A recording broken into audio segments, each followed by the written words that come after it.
My name is Arif, and today I'll be talking about the assignment that you assigned with us, which is verbal and non-verbal communication between children. Now, starting with the introduction, what does verbal and non-verbal communication mean? I will start with verbal. You see, verbal communication means the interaction between others. Interact.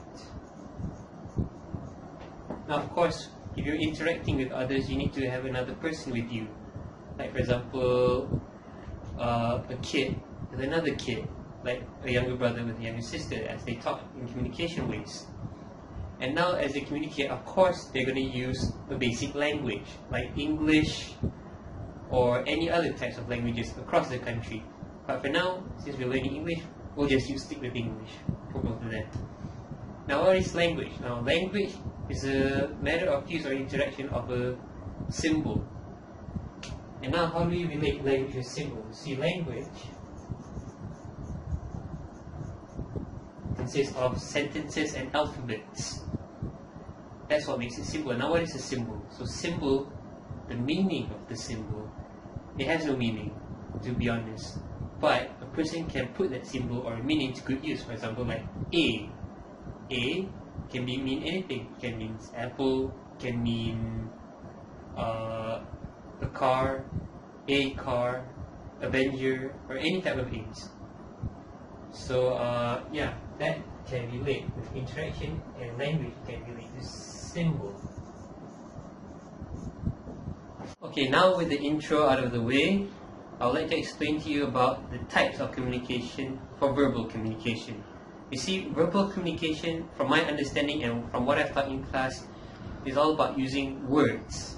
Aside from symbol, it's all about words and sentences and how you define it. For example, when the adolescents or the kids trying to hang out, they would say malls, for example. Hey, let's meet our family at the mall. Let's hang out at the mall. And that's one of those examples. And for example, there can be other examples like playground, or how do you say, present or present. Those two have different meanings when it comes to written communication or written words. Now let me demonstrate on how it works. Oh, hey, mate. Yeah, want some chips? Sure. I'm actually craving for some of these. They're pretty good, right? Amazing, actually.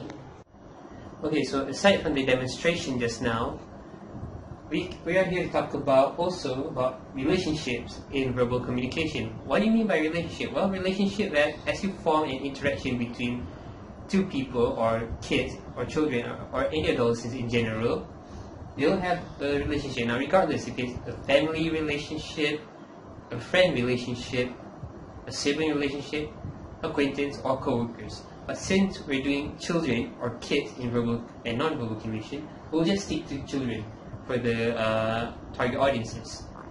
And after that, we also have the culture. Now, what does culture mean? What does cultural mean in verbal communication? Well, culture is basically where you put up or the environment that you grew up in. Now, for example, a kid grows up in Selangor and he's familiar with Selangor or slang of Selangor and then dialect of it, and he is able to talk with any type of kids that were brought up in that certain state. Now that's what you call culture means, and here are some of the examples that my other siblings here are to demonstrate. Oh, how adorable! Hey, can I hold it? Sure. Here, come here. Hello, don't be mad. You're so cute. Are you a good boy? Yes, you are. He's adorable. I know, right? Please promise. So cute. Now, as you can tell from both examples just now, there's clearly a lot of some of the principles that acquires in the video. You can tell that when my little brother is talking to my little sister, you can tell there is an interaction between them when sharing food, sharing the chips. That's called consideration, the considerationness and the concisiveness when talking to one another, and how they share, how they interact as they were smiling one another.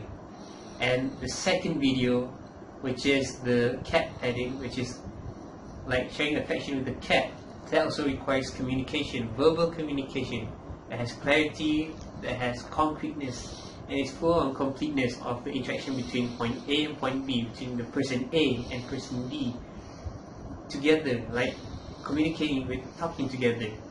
That's one way to do it.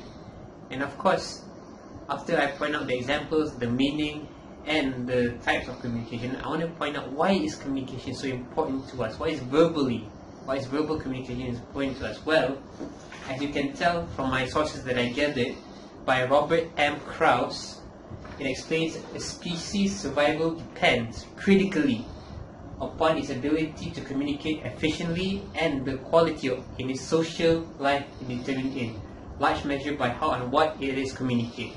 As you can see, I retrieved it from the website of Livestrong, and you can search it online, livestrong.com. It's an article of the importance of verbal and non-verbal communication when I can get to you later on in the future. So that is all, and I would like to conclude the video that I said, for all the total things that all I have learned in verbal communication. It's really amazing, and it's really understanding the politeness of verbal communication. So I'd like to add on and say thank you for watching this video, and there'll be a non-verbal communication video coming out soon, and I will just say thank you and see you next time.